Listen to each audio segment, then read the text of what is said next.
Hello and welcome to another episode of Current Affairs MCQ. Let us look at the previous day's question. Regarding the invasive alien species, consider the following statements. 1. They are organisms introduced to new regions outside their native range where they establish self-sustaining populations. 2.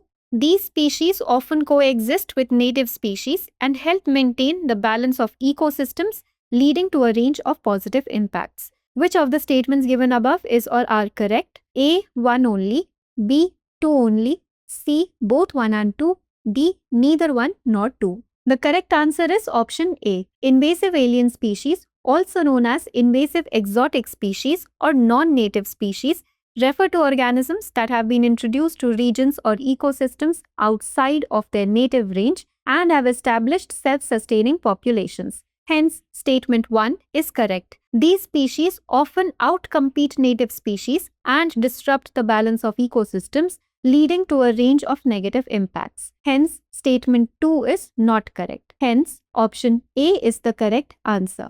Welcome, SSC aspirants.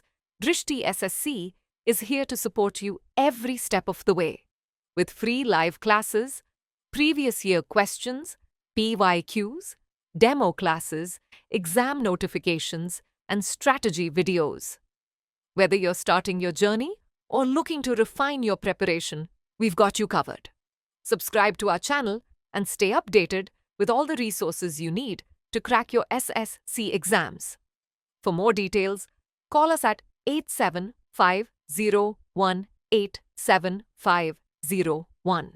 Moving on to the first question. Which of the following best identifies the shared element among Shantiniketan, the Moidams of Charaideo in Assam, and the Maratha military landscapes? A. UNESCO World Heritage status.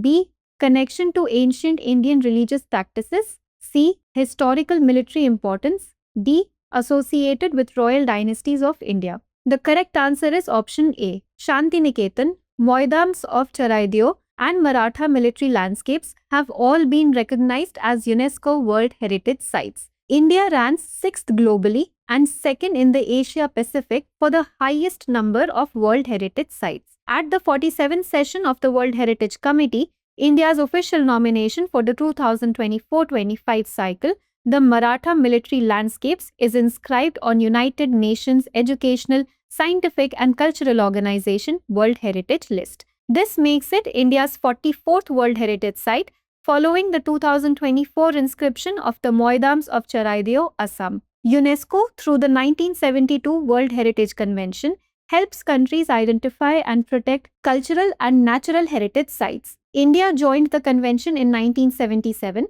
A total of 196 countries have ratified the 1972 World Heritage Convention. Every year, each state party may propose just one site for consideration of the World Heritage Committee for inscription to the World Heritage List. Hence, option A is the correct answer. Question 2. Regarding the National Education Policy 2020, consider the following statements. 1. It was based on the recommendations of the Dr. K. Kasturirangan Committee and aimed to bridge gaps in equality, equity, and access to education at all levels. 2. It recommends the use of mother tongue, local, or regional languages as the medium of instruction until at least grade 5, ideally till grade 8 and beyond. Which of the statements given above is or are correct? A. 1 only, B. 2 only, C. Both 1 and 2, D. Neither 1 nor 2. The correct answer is option C. National Education Policy 2020 was based on the recommendations of the Dr. K. Kasturirangan Committee and aimed to bridge gaps in equality, equity, and access to education at all levels. Hence, statement 1 is correct.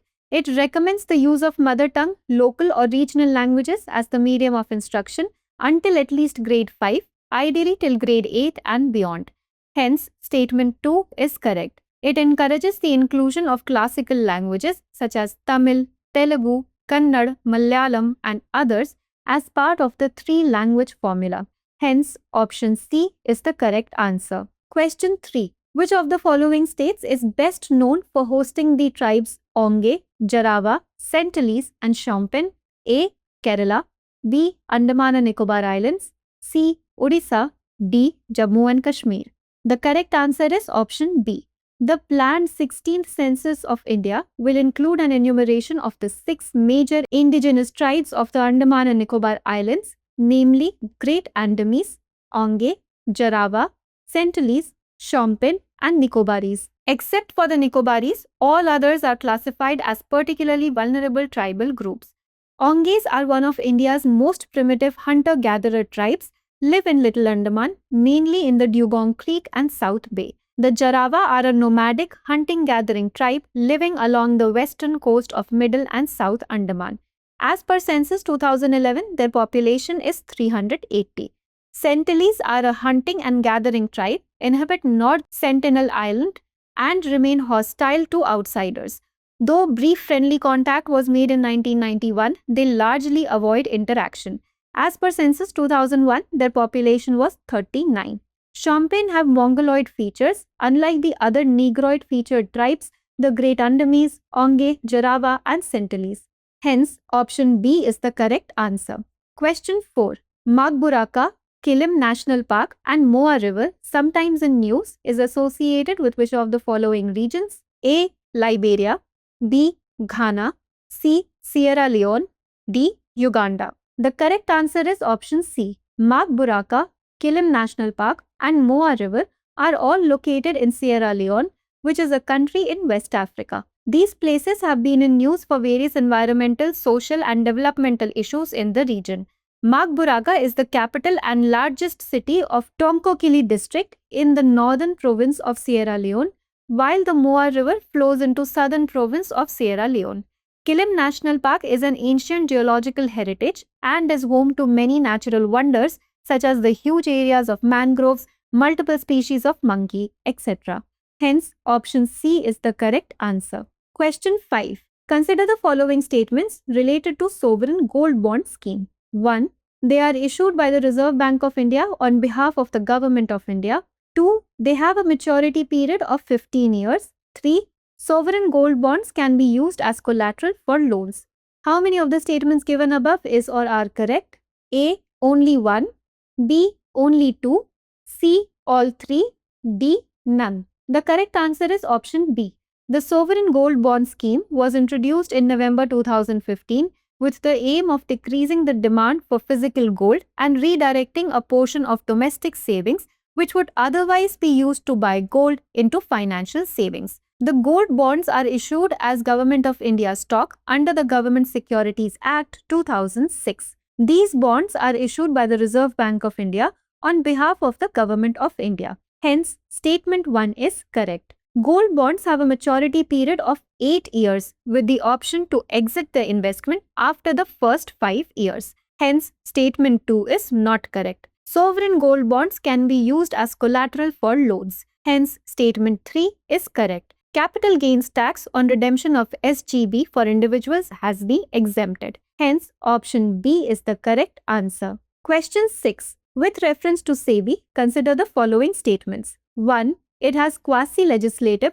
quasi-judicial, and quasi-executive powers. 2. SEBI's decision cannot be challenged before the Securities Appellate Tribunal. Which of the statements given above is or are correct? A. 1 only.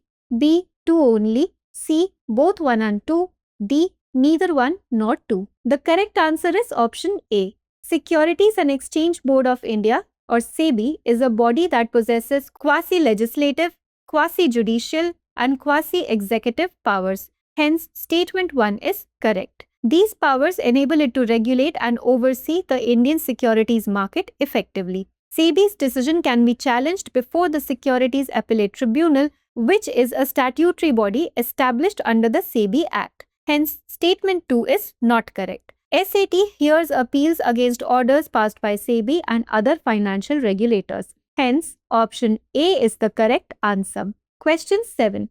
Regarding the Trade Enablement and Marketing Initiative, consider the following statements. 1. It has been launched under the Raising and Accelerating MSME Productivity or RAMP program. 2. The TEAM initiative is implemented by the Small Industries Development Bank of India or SIDBI. 3. The initiative leverages the Open Network for Digital Commerce or ONDC to promote e-commerce among MSMEs. How many of the above statements are not correct? A. Only 1.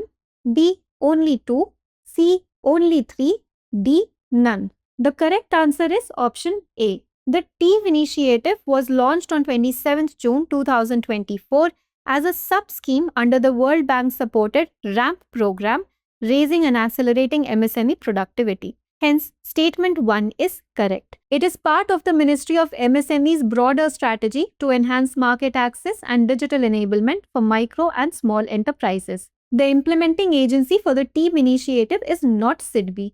Its implementing agency is the National Small Industries Corporation, or NSIC, a public sector enterprise under the Ministry of MSME.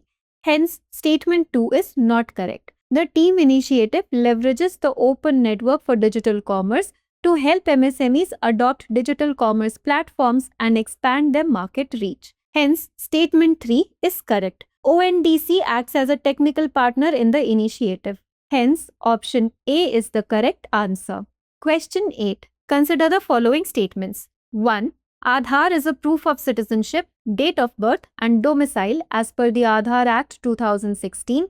2. The Aadhaar number, once issued, cannot be deactivated or omitted under any circumstances. 3. UIDAI is a statutory authority established under the Aadhaar Act 2016 and functions under the Ministry of Electronics and Information Technology, or METI. How many of the above statements is or are correct? A. Only 1, D. Only 2, C. All 3, D. None. The correct answer is option A. Aadhaar is not proof of citizenship, date of birth or domicile under the Aadhaar Act 2016. Hence, statement 1 is not correct. It serves as proof of identity for Indian residents. The Aadhaar Act 2016 clarifies that the Aadhaar number does not grant any rights related to citizenship or domicile. The Aadhaar numbers are intended for long-term use and are not easily deactivated. They can be deactivated or omitted under certain circumstances by the Unique Identification Authority of India, or UIDAI. Hence, statement 2 is not correct. UIDAI is indeed a statutory authority established under the Ministry of Electronics and Information Technology. It was established under the provisions of the Aadhaar Act 2016. Hence, statement 3 is correct. Hence, option A is the correct answer. Question 9. Regarding the Interstate Council, consider the following statements. 1. The Interstate Council is a constitutional body established under Article 263 of the Indian Constitution. 2. The recommendations of the Interstate Council are binding on the union and state governments. Which of the statements given above is or are not correct? A. 1 only, B. 2 only, C. Both 1 and 2, D. Neither 1 nor 2. The correct answer is option B. The Interstate Council is a constitutional body established under Article 263 of the Indian Constitution. Hence, statement 1 is correct. This body was created to foster cooperation and coordination between the states and central government on matters of common interest. The recommendations of the Interstate Council are not binding on the union and state governments. They are advisory in nature. Hence, statement 2 is not correct. The Interstate Council acts as a platform for discussion and coordination between the union and states, but its recommendations do not have the force of law. Hence, option B is the correct answer. Question 10. With reference to Global Gender Gap Report 2025, consider the following statements. 1. India ranks 131st out of 148 countries in the Global Gender Gap Report 2025, with particularly low scores in economic participation and health and survival. 2. It has been published annually since 2006 by the Gender Equality Resource Center. Which of the statements given above is or are correct? A. 1 only, B. 2 only, C. Both 1 and 2, D. Neither 1 nor 2. The correct answer is option A. According to the Global Gender Gap Report 2025, India ranks 131st out of 148 countries. The report highlights that India continues to face significant challenges in economic participation and opportunity, as well as in health and survival, where gender gaps remain wide. Hence, statement 1 is correct. The Global Gender Gap Report has been published annually since 2006 by the World Economic Forum. Hence, statement 2 is not correct. It is the longest standing index that tracks gender parity across economic participation, educational attainment, health and survival, and political empowerment. Hence, option A is the correct answer. Now, let us look at a practice question. Regarding the National Credit Framework, consider the following statements. 1.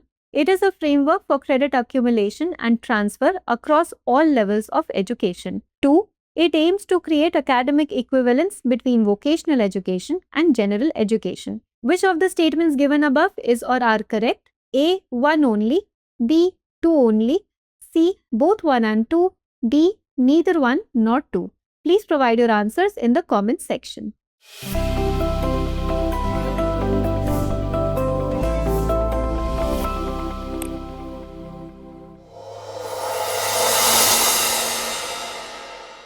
For more informative content, like, share and subscribe, and do not forget to press the bell icon to get the notifications.